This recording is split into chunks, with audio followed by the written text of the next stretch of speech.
All right, welcome to The Explainer. Today we're going to look at something pretty fascinating, a proposal that links the language you speak directly to things like the global job market, education, and even international security. It's a really bold idea coming out of a new research paper, so yeah, let's get right into it. You know, it's a huge question, right? Language, jobs, global citizenship. We usually think of these as totally separate things. But what if they're not? What if they're all tangled up together?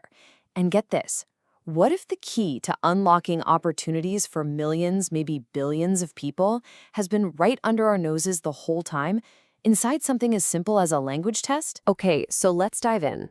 This new research paper, it's not just tweaking things, it's proposing a radical new way to look at world education. And their whole argument boils down to this. What if a tiny shift, just a simple change in how we value language, could have these massive world-changing consequences? So first things first, let's break down the core of this proposal. What exactly is the problem they see, and what's their big solution? Okay, so the centerpiece of their whole proposal is this thing called a biliteracy seal. Now think about it like this. Right now, you take a test to prove you can speak a second language, say English. But this seal, it's different. It would certify your skills in two languages, your native one and another one. It's basically saying your entire linguistic toolkit, the whole package, is one single, super valuable skill. And this is where it gets really interesting. The current approach, with tests like TOEFL or IELTS, it basically makes English proficiency a barrier, a hurdle you just have to jump over. Well, this new proposal completely flips that on its head. It reframes the whole thing as a bilingual package deal. English gets tested with a student's native language, not instead of it. So the goal isn't just to pass an English test anymore.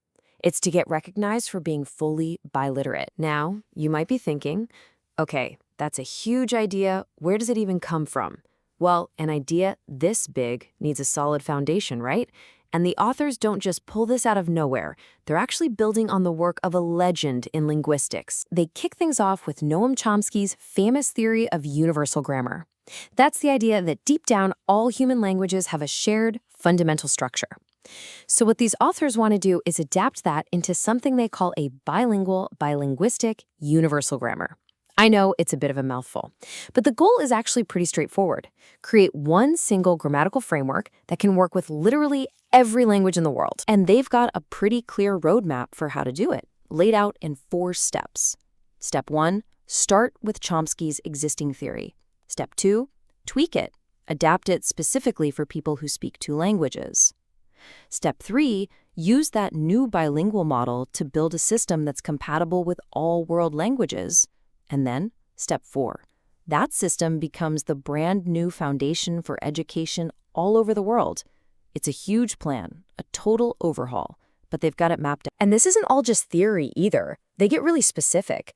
The paper actually points to Gurmukhi Punjabi as a key language for their research and development. It's like their main test case for how to build out this new bilingual framework. So to prove this isn't just an academic fantasy, one of the authors shares this really powerful personal story. The story of what actually sparked this whole idea in the first place. And it all goes back to a single request from a student, more than 30 years ago. So here's what happened. Back in 1988, one of the paper's authors was a student from India. He's trying to get a student visa for Australia, but he runs into the usual language test requirement. So he makes this argument. He says, look, my education back home was already trilingual. I learned in Punjabi, Hindi, and English. Why do I need to take this one specific test? And you'll never guess what happened. The Australian authorities actually agreed with him. They approved it. He got his admission, got a scholarship even, and ended up passing his English requirements by doing project-based work that leveraged the skills he already had.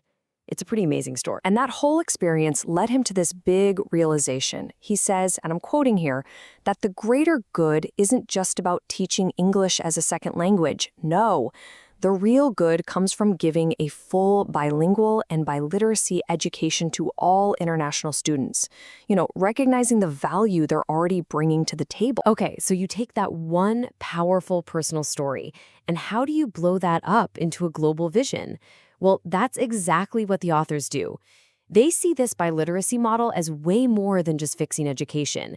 They actually frame it as a tool that could help us tackle some of the biggest challenges facing the entire world. And when I say big, I mean the scale of this is just huge. We're talking about billions.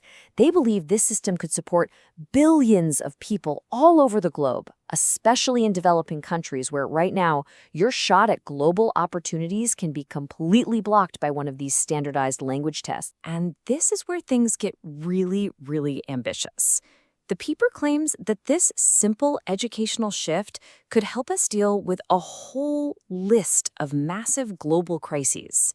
I'm talking about things like the economic recovery from the pandemic, job losses, all the way to huge existential threats like the sixth extinction and even the threat of a third world war. It's a huge claim. So you're probably asking, okay, how does a language test connect to all that? Well, the logic in the paper goes like this. First, you validate people's native language skills. That unlocks the door to better education. That education then leads to more research, more innovation, and ultimately more jobs.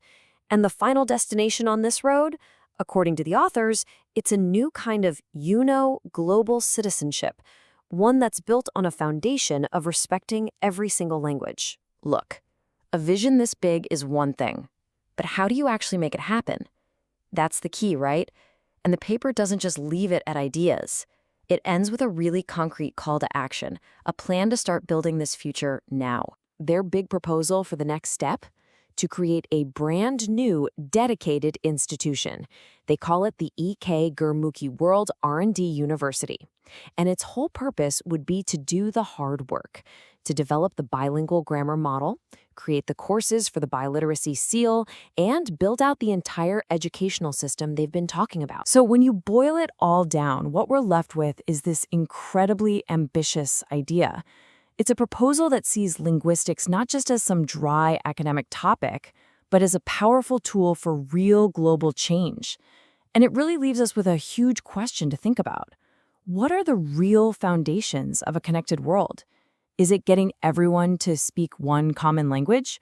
Or is it building a system that truly honors and validates every language that we speak?